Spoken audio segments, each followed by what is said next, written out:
வணக்கம் அன்பர்களே நண்பர்களே. இந்த புத்தம் புதிய வீடியோல உங்கள் அத்துணை பேரையும் சந்திப்பதில் மிக்க மகிழ்ச்சி கொள்கிறேன். சனிப்பெயர்ச்சி எக்ஸ்க்ளூசிவ், சூப்பர் எக்ஸ்க்ளூசிவான வீடியோஸ். சனிப்பெயர்ச்சி 2025. அதாவது சனி பகவான் இப்ப இருக்கக்கூடிய கும்ப ராசியிலிருந்து மீன ராசிக்கு மார்ச் 29, 2025 அன்று திருக்கணித பஞ்சாங்கப்படி பயிற்சி ஆகிறார். இன்னைக்கு இந்த வரிசையில நம்ம பார்க்க போது முதலாவது ராசியான மேஷ ராசி. மேஷ ராசி இந்த வீடியோவை எப்படி நம்ம ஸ்ட்ரக்சர் பண்ண விரும்புறோம் அப்படின்னா, மேஷ ராசிக்கு 7.5 சனி ஆரம்பிக்க போகுது. அதாவது 29 மார்ச் 2025 அன்று 7.5 சனி தொடங்க போகிறது. இந்த சனி பகவானுடைய சனி பயிற்சி எந்த மாதிரியான தாக்கங்களையும், நல்ல பலன்கள் இருக்கா, என்னென்ன தீய பலன்கள் இருக்கு, அதுக்கு நாம என்னென்ன தீர்வுகளை செய்யணும், இந்த வகையில இந்த வீடியோவை ஸ்ட்ரக்சர் பண்ணி கொண்டு போவோம். இந்த சனி பயிற்சியை என்னதான் நம்ம பேசினாலும் முக்கியமாக நம்ம எடுத்துக்கொள்ள வேண்டியது குரு பகவானுடைய சஞ்சாரம், ராகு கேதுக்களுடைய சஞ்சாரம். இந்த 4 கிரகங்களையும் எடுக்காம ஒரு பலன்களுக்குள்ள நம்மளால போயிட முடியாது. அந்த வகையில மேஷராசி காலபுருஷனுடைய முதல் வீடு, செவ்வாய் பகவானுடைய ஆட்சி வீடு என்று சொல்லக்கூடிய மேஷராசியில் அஸ்வினி, பரணி, கிருத்திகை என்ற 3 நட்சத்திரங்கள் வருது. இந்த மேஷராசியை பொறுத்த வரைக்கும் சனி பகவான் மார்ச் 29, 2025 விரய சனியாக தொடங்குகிறார். இப்ப நம்ம இருக்கக்கூடியது செப்டம்பர் மாதம். 6 மாசத்துக்கு முன்னாடியாக இருந்தாலும் கூட தற்சமயமே மேஷராசிக்கு அந்த சனி பயிற்சி பகவானுடைய தொந்தரவுகளும் தடைகளும் சிக்னல் ஆரம்பிச்சிருக்கும். இப்பவே அதோடைய தாக்கம் என்பது சனி பயிற்சி, சனி பகவான் 7.5 சனியுடைய தாக்கம் ஒரு 6 மாதத்துக்கு முன்னாடியே ஆரம்பிச்சிருக்கும் அப்படின்னா அது உண்மைதான். அந்த வகையில மேஷராசிக்கு விரயசனியா இருக்கும் போது சனி பகவான் எப்பவுமே 50% பலன்களை, கெடுபலன்களை தருவார். அதுவே அவர் உங்க ராசிக்கு ஜென்ம சனியாக வரும்பொழுது 100% கெடுபலன்களை தருவார். அவர் உங்க ராசியை தாண்டி ரிஷபத்திற்கு போகும்போது பாத சனியாக மாறி 25% பலன்களை செய்வார். இதுதான் சனி பகவானுடைய கணக்கு. அந்த வகையில இந்த விரய சனி, ஜென்ம சனி, பாத சனி இந்த மாதிரியான அளவுகோல்ல 50%, 100%, 25%, 50%, 100%, 25% மாற்றி பலன்களை செய்வார். இப்ப ஒட்டு மொத்தத்துல மேஷராசிக்கு சனி பகவான் யாரு? மேஷம் என்கின்ற வீடு செவ்வாயுடைய ஆட்சி வீடு. செவ்வாய் மேஷராசி சரராசி. சனி பகவான் மேஷராசிக்காரர்களுக்கு கர்மஸ்தானம், தொழில் ஸ்தானம் இதுக்கு அதிபதியாகவும், 11ஆம் இடம் லாபஸ்தானம் மட்டுமல்ல பாதகஸ்தானத்திற்கும் அதிபதியாகவும் வருகிறார். இப்ப மேஷராசிக்கு 10ஆம் இடத்திற்கும் 11ஆம் இடத்திற்கும் அதிபதியாக வரக்கூடிய சனி பகவான் பாதகாதிபதியாகுவார். செவ்வாய்க்கும் சனிக்கும் பகை. ஆக மேஷராசிக்காரர்களுக்கு எந்த நிலையிலும் கூட சனி பகவான் கோச்சார ரீதியாக வரும் பொழுது, கோச்சாரம்னா தற்சமயம் உள்ள கிரக சூழ்நிலை, அந்த ரீதியாக வரும்பொழுது 100க்கு 100% கெடுபலன்களை தருவதாக வருகிறார். கெடுபலனை செய்யறதுக்கு தான் பார்ப்பார். ஒரு சில நிலைகளில் மட்டும் உங்க ராசிக்கு 3ஆம் இடம், 6ஆம் இடம், 11ஆம் இடம், 12ஆம் வீடு இதுல அமரும் பொழுது மட்டும் நல்ல பலன்களை செய்வார். இப்ப 12ஆம் வீட்டில் அமர்ந்தாலும் அது 7.5 சனியாக வரும் பொழுது கெடுபலன்களை செய்வார். இப்ப 3, 6, 11, 12 வந்தா நல்லதுதான் செய்யணும். சில வகைகளில் நல்ல விஷயங்களையும் சில வகைகளில் கெடுபலன்களையும் செய்வார். கலந்த பலனா செய்வார். இது ரொம்ப சூட்சமமான ஒரு விஷயம். கூர்ந்து கவனிச்சு புரிஞ்சுக்கணும். ராசிக்கு 3ஆம் வீடு, 6ஆம் வீடு, 11ஆம் வீடு, 12ஆம் வீடுல இருக்கும் போது எந்த ராசிக்குமே கோச்சார ரீதியாக சனி பகவான் நல்ல பலன்களை செய்ய கடமைப்பட்டவராக மாறுவார். ஆனா அதுவே 7.5 சனியாக 12ஆம் வீட்டில் வரும்போது 7.5 சனியா ஆரம்பிக்குது இல்லையா? அப்ப 7.5 சனியுடைய பலன்களை, கெடுபலன்களை அதிகமாகவும் நல்ல பலன்களை கம்மியாகவும் செய்வார். இதுதான் உண்மை. போராத குறைக்கு செவ்வாய்க்கு சனிக்கும் பகை கிரகம்ங்கிறதுனால தாக்கம் என்பது அதிகமாகத்தான் இருக்கும். இதுதான் உண்மை. உண்மை கசக்கும். நம்ம கமெண்ட்ஸ்ல போடக்கூடிய நேயர்கள் சில பேர், எல்லோரும் அல்ல, நாம உள்ள பலன்களை உள்ளபடியே சொன்னா நெகட்டிவா பேசுறாருப்பா, ஒரே நெகட்டிவ் அப்படிம்பாங்க. இல்ல நல்ல பலன்கள் உண்மையா இருக்குன்னு சொன்னா, பாசிட்டிவா சொன்னா பொய்யா சொல்றாருப்பா இவரு. நான் கேட்கிறேன், ஒரு மனுஷன் பாசிட்டிவும் இல்லாம நெகட்டிவும் இல்லாம ஒரு மனுஷன் பேச முடியுமா? ரெண்டுத்துக்கு மத்தியில அது ஒரு பேச்சா? ஏதாவது ஒரு ஸ்டாண்ட் எடுக்கணும். இந்த பக்கமோ அந்த பக்கமோ எது உண்மையோ அதை சொல்றோம். இதுதான் உண்மை. அப்ப சனி பகவானுடைய தாக்கம் 7.5 சனி மார்ச் 29, 2025 ஆரம்பிச்சாலும் கூட இப்போலேருந்தே அந்த தாக்கத்தை மேஷராசி அன்பர்களாகி நீங்கள் உணர ஆரம்பித்திருப்பீர்கள். திருக்கணித பஞ்சாங்கத்தை யார் ஃபாலோ பண்றீங்களோ உங்களுக்கு இந்த வீடியோ பொருந்தும். ரெண்டாவது, என்னென்ன ப்ராப்ளம் வரும் ஒரு சனி பயிற்சினால? மீனராசிக்கு சனி பகவான் வந்த உடனே ஃபர்ஸ்ட் என்ன நடக்கும் அப்படின்னா, உங்க தூக்கத்துல பிரச்சனை வரும். அதாவது 12ஆம் வீடு அயன சயன போகஸ்தானம்னு சொல்லுவோம். தூக்கம் 12ஆம் வீடு, அந்த தூக்கத்துல பிரச்சனை வரும். அப்ப அது ஒரு விஷயம். அடுத்தது, கடன் தொல்லைகள் ஆரம்பிக்கலாம். பணம் விஷயத்துல, பணம் சார்ந்த விஷயத்துல எப்பவும் இல்லாத அளவுக்கு நீங்க இப்பதான் ரொம்ப ஜாக்கிரதையா இருக்கணும். முன்னாடி இருந்ததை விட 4 மடங்கு நீங்க ஜாக்கிரதையா இருக்கணும். பணம் கொடுக்கறதுல, பணம் வாங்கறதுல, லோன் எடுக்கும் போது, நம்மளுடைய வசதிக்கு மீறி சில விஷயங்களை ஆசைப்படும் பொழுதும் செய்யும் பொழுதும், நான் இப்ப இதெல்லாம் சொல்றேன், நீங்க இதெல்லாம் கேட்பீங்க. கேட்டு போய் நாளைக்கே ஒரு லோனை வாங்கிடுவீங்க. இது கர்ம விதி. இவ்வளவும் சொல்லியும் நீங்க முதல்ல கட்டுப்பாடா இல்லைன்னா சனி பகவானுடைய காட்டமும் ஆட்டமும் அதிகமாக இருக்கும். நீங்க மனசை அடக்குனா, உங்களை அடக்குனா இந்த உலகத்தையும் அடக்க முடியும், வாழ்க்கையும் ஜெயிக்க முடியும். 7.5 சனி ஆரம்பிச்ச உடனே எல்லா காரியம் நம்ம செய்யறோம், ஒரு வேலையை எடுக்கிறோம், புதுசா ஒரு முயற்சி எடுக்கிறோம் அப்படின்னாலே அந்த முயற்சியில ஸ்டாப், அப்டிகல்ஸ், தடங்கல்கள் வரும். இது எதிர்பார்க்கணும். நீங்க 7.5 சனினா என்னன்னு நீங்க புரிஞ்சுக்கணும். சனி பகவான் ஒரு முழுமையான பாவ கிரகம். உங்களுடைய ராசிநாதன் செவ்வாய். சாதாரணமா சனி பகவான் கொடுக்கக்கூடிய தாக்குதலை விட உங்களுக்கு ஒரு படி மேல அதிகமாக இருக்கும் அப்படிங்கிற உண்மையை, கசப்பான உண்மையை நாம ஒத்துக்குதான் வேணும். இதை எதிர்பார்க்கணும்.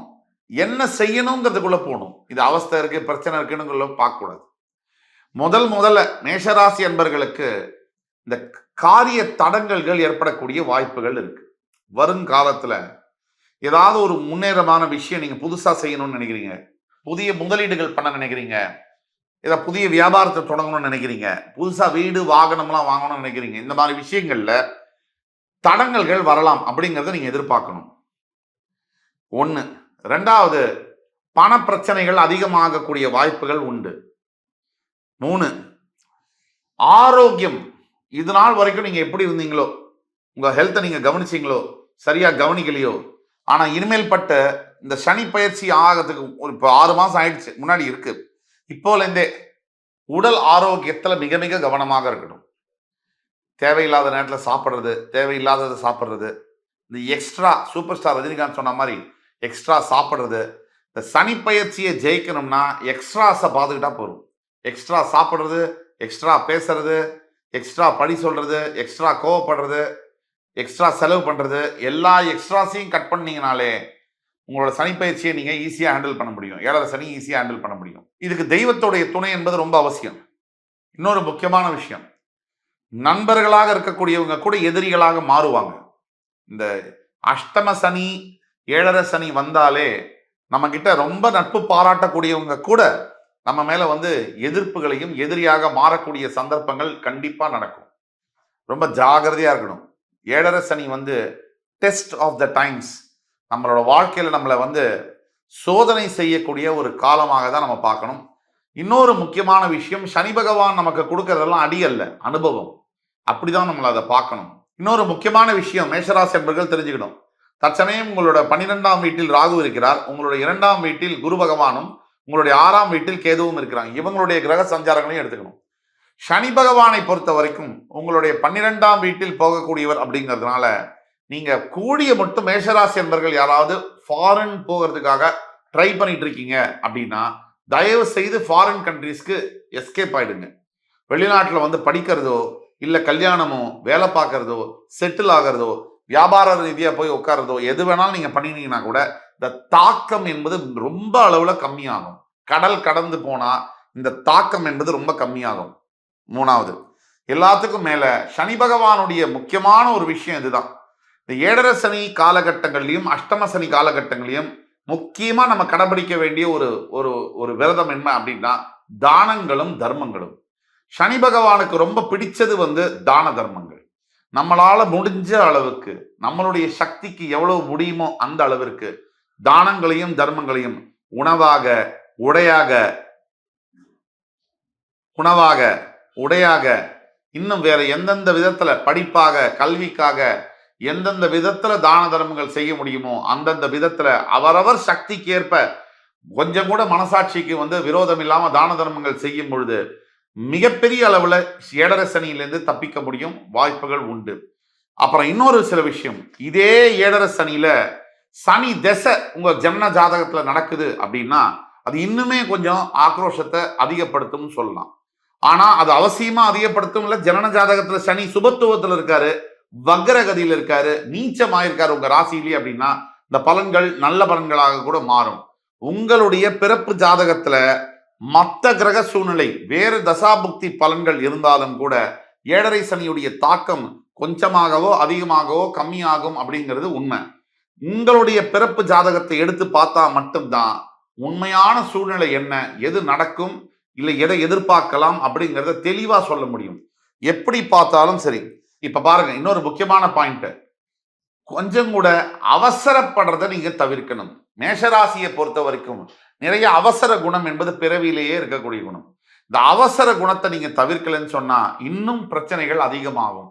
என்னடா எல்லாமே நெகட்டிவாவே பேசிட்டு வராங்களே அப்படின்னு நினைக்க வேண்டாம். எப்பேற்பட்ட 7.5 சனியிலும் கூட எப்பேற்பட்ட அஷ்டம சனியிலும் கூட ஏதோ ஒரு நல்ல விஷயம் நமக்காக ஒளிஞ்சிட்டு இருக்கு, காத்துட்டு இருக்கு. நமக்கு சாதிக்கிறதுக்காகவும் நம்மளை வாழ்க்கையில் அடுத்த கட்டத்துக்கு கூட்டிட்டு போறதுக்காகவும் நம்மளுக்காக வந்து கண்டிப்பா மறைஞ்சிருக்கு. அந்த விஷயத்தை கண்டுபிடிக்கிறதுக்கும் அதை செயல்படைப்படுத்துறதுக்கும் அதோட பலன்களை அனுபவிக்கிறதுக்கும் பொறுமை என்கின்ற மிகப்பெரிய ஆயுதம் என்பது அவசியம். சகிப்புத்தன்மை என்பது அவசியம். சனி பகவான் அப்படின்னா ஒரு மனித கழிவுகளை அள்ளக்கூடிய தொழில் பண்றவரும் சனி பகவானுடைய காரகத்துவம். இந்த இந்த இந்த சனி பகவானுடைய முக்கிய குணங்கள்ல ஒன்று சகிப்புத்தன்மை. இந்த சகிப்புத்தன்மையை சனி பகவான் நமக்கு கொடுக்கிறார், பொறுமையை நமக்கு கொடுக்கிறார், நமக்கு நிதானத்தை கொடுக்கிறார். அப்ப இன்னும் நம்ம நிதானத்தோட செயல்படும் பொழுது சனி பகவானுடைய தாக்கத்திலிருந்து தப்பிக்க முடியும். நம்ம ஏற்கனவே சொன்னபடி இந்த 7.5 சனியுடைய பலன்கள்ல இதெல்லாம் நடக்கும். நம்ம வந்து உடல் ஆரோக்கியத்தை பத்தி பேசணும், கடன் தொல்லைகள், பணப்பிரச்சனைகள், எந்த காரியத்தை எடுத்தாலும் தடை தாமதங்கள், இதெல்லாம் பத்தி பேசணும். இன்னொரு முக்கியமான விஷயம், உங்களுடைய வேலை செய்யக்கூடிய இடத்துல மேலதிகாரியுடைய விரோதத்தை நீங்கள் சம்பாதிக்கிற மாதிரி ஆயிடலாம். ஆபீஸ்ல கொஞ்சம் கூட வேற வேலை தேடுறேன், இந்த நேரத்துல வந்து வேற ட்ரை பண்றேன், இதை தயவு செய்து பண்ணாதீங்க. யார் இந்த வீடியோவை பார்த்துட்டு இருக்கீங்கனாலும் மேஷராசியில் இருக்கக்கூடிய அன்பர்கள் ஒரு நல்ல வேலையில இல்லைனாலும் இந்த வேலையை கெட்டியா பிடிச்சுக்கோங்க. அடுத்த ஒரு 2.5 வருஷத்துக்கும் நீங்க 1.5 வருஷத்துக்காவது மினிமம் நீங்க இந்த வேலையை விட்டு இன்னொரு வேலை போகணுங்கிறது ட்ரை பண்ணாதீங்க. அதுவா உங்களுக்கு இன்னொரு வேலை வந்தா கூட அந்த வேலை இதை விட இன்னும் மோசமா இருக்கக்கூடிய வாய்ப்புகள் அதிகமாக இருக்கு. குழி தோண்டி நம்மளை கொண்டு போய் விட்டுருங்கிற மாதிரியான அமைப்பில் இருக்கிறதுனால தயவுசெய்து இருக்கிற வேலையை ஜாகிரதையா பார்த்துக்கோங்க. ஒன்று. செகண்ட், இன்னொரு விஷயம் என்னன்னா, நீங்க வியாபாரம் செய்றீங்க. இப்போ ஃபார் எக்ஸாம்பிள் வந்து மேஷராசியில் இருக்கக்கூடியவர்கள் ரியல் எஸ்டேட் துறையிலேயோ, ஹோட்டல் அதிபர்களாகவோ, அரசியல் துறையிலேயோ, அல்லது காவல் துறையிலேயோ, அல்லது வந்து டாக்டர்ஸ் ஆகவோ, அல்லது விவசாயிகளாகவோ, பயோ ஆர்கானிக் ப்ராடக்ட்ஸோ, இல்லை ஹோல்சேல் டீலர்ஷிப்லையோ, மெட்டல்ஸ் இரும்பு சம்பந்தப்பட்ட தொழில்களிலோ ஈடுபட்டிருக்கிறீங்க நீங்க அப்படின்னா இந்த நேரத்தில் நீங்க தொழில் அபிவிருத்தி செய்யறது, அதாவது தொழிலை பெருக்கக்கூடிய அதை பண்ணவே கூடாது. நீங்க ரொம்ப ரொம்ப அமைதியா இருக்கணும். இப்போ இந்த காலகட்டத்தை உங்க வீட்டில் இருக்கக்கூடிய வேற மனைவியோ குழந்தைங்க பேர்லயோ இந்த வியாபாரத்தை மாத்திக்கலாம். அதுக்கு அவங்க ஜாதகத்தை பார்த்து அவங்களுக்கு பொருத்தமா இருந்ததுன்னா அவங்க பேர்ல வியாபாரத்தை மாத்திக்கிட்டு நீங்க வந்து ஒரு மேனேஜிங் டைரக்டராகவோ ஒரு எம்ப்ளாயியாயோ மாற வேண்டிய சூழ்நிலை. அதுக்கு ஜாதகம் பார்த்தா தான் சொல்ல முடியும். கீழே கொடுக்கப்பட்டுள்ள எங்களோட வாட்ஸ்அப் நம்பர்ல எங்களை தொடர்பு கொண்டு நீங்க பார்க்கும்போது துல்லியமாக உங்களுக்கு இதுதான் நடக்கும் அப்படிங்கிற பலன்களை எங்களால் தைரியமா சொல்ல முடியும். ஆக இந்த தீர்வுகள் அப்படின்னு நம்ம பேசும்போது முதல் 100% தீர்வு அப்படின்னா இதுல கிடையாதுங்க. 7.5 சனிக்கு 100% தீர்வுங்கிறது கிடையாதுங்க. இதுதான் உண்மை. அதோடைய தாக்கத்தை கம்மி செய்ய முடியும். முழுமையான தீர்வு கொடுக்க யாராலையும் முடியாது. எந்த ஜோதிடராலையும் முடியாது. அந்த படைத்த இறைவனே அவர் வகுத்த நியதி இது. அதனால 7.5 சனிலேருந்து நம்ம தப்பிச்சுக்கணும்னா அதோடைய தாக்கம் இப்ப நம்மளை 100 அதாவது ஒரு 100 கோடி நம்மளை தாக்கம் கொடுக்குறாரு, இல்லை ஒரு 1 லட்சம் ரூபாய் நமக்கு இழக்கணும் அப்படின்னா அந்த தாக்கத்தை கம்மி பண்ணி ஒரு 10 ரூபாய் இழக்கிற மாதிரி அளவுக்கு பண்ண முடியும். அந்த தாக்கமே நமக்கு பாதிக்காத அளவுக்கு நம்ம செஞ்சுக்க முடியும். அது ஆனா இழப்புங்கிறது இருக்கும். அந்த 10 ரூபாயை நீங்க இழந்தாலும் கூட 1 லட்சம் ரூபாய்க்கு பதிலா 10 ரூபாயை நீங்க இழந்தா கூட அந்த 1 லட்சம் ரூபாய் இழந்தா என்ன வலி இருக்குமோ அதே வலி இந்த 10 ரூபாய் இழந்தாலும் இருக்கும். அளவுதான் மாறும். இதுதான் உண்மை. இதுதான் நிதர்சனமான உண்மை. ஆக இதுதாங்க 7.5 சனியிலிருந்து நம்ம காப்பாத்திக்கிறதுக்கு பல வழிகள் இருக்கு. உங்க சுய ஜாதகத்தை நீங்க பார்த்தாதான் அதை சொல்ல முடியும். முதல் தீர்வானது திருநள்ளாறுல போயிட்டு சனீஸ்வர பகவான் தர்பாரண்யேஸ்வரர் ரூபத்துல காட்சி தருகிறார். அவரை நலத்தீர்த்தத்துல குளிச்சு கருப்பு வஸ்திரங்களை மற்றவங்களுக்கு தானமாக கொடுத்து, எள்ளு சாதம் தானமாக கொடுத்து அவரை வழிபடும் பொழுது மிகப்பெரிய நல்ல பலன்கள் கிடைக்கும். இது ஒண்ணு. இரண்டாவது, சனீஸ்வர காயத்ரி மந்திரம். இது ஒரு பிரதான தேசிய கீதம் சனி பகவானுக்கு. ஓம் காகத்வஜாய வித்மஹி கட்கஹஸ்தாய தீமஹி தன்னோ மந்த பிரச்சோதயாத். இந்த மந்திரத்தை குறைந்தபட்சம் டெய்லி 108 முறை நீங்க ஜபம் செய்யணும். கூடிய மட்டும் புலால் உணவை தவிர்க்க வேண்டும். அதே மாதிரி தேவையில்லாத வம்பு வழக்குகள், ஈகோவுக்கு இடம் கொடுத்து இதெல்லாம் சண்டை கிண்ட போடுறது, வம்பு வழக்கெல்லாம் போறது, இதெல்லாம் பண்ணோம்னாலே நமக்கு ஆபத்து. இதுக்கு எல்லாத்துக்கும் மேல ரொம்ப முக்கியமான ஒரு விஷயம் என்னன்னா பொறுமைங்க. என்னதான் தெய்வ காரியங்கள் தெய்வமே நமக்கு உதவி செய்ய வந்தாலும் கூட சில மனிதர்கள் தெய்வத்தின் மேல நம்பிக்கை இல்லாத தான் எல்லாம்னு நினைக்கிற தற்கூரிகள் இன்னும் உலகத்துல இருக்காங்க. ஆக நாம செய்ய வேண்டியது பணிவோடையும் மற்றவங்கள்ட்ட ரொம்ப ஒரு மரியாதையோடையும் பணிவோடையும் நடந்துக்கும் போதும் விட்டு கொடுத்து போகும்போதும் பொறுமையோடு இருக்கும் போதும் நமக்கு வெற்றி நிச்சயம் என்று கூறி என் உயிரினும் மேலான மேஷராசி என்பவர்களுக்கு மறுபடியும் உங்களை எல்லாம் சந்திக்கும் வரை உங்களிடமிருந்து விடைபெறுவது உங்கள் சுபாஷ் பாலகிருஷ்ணன். நன்றி, வணக்கம், வாழ்க வளமுடன்.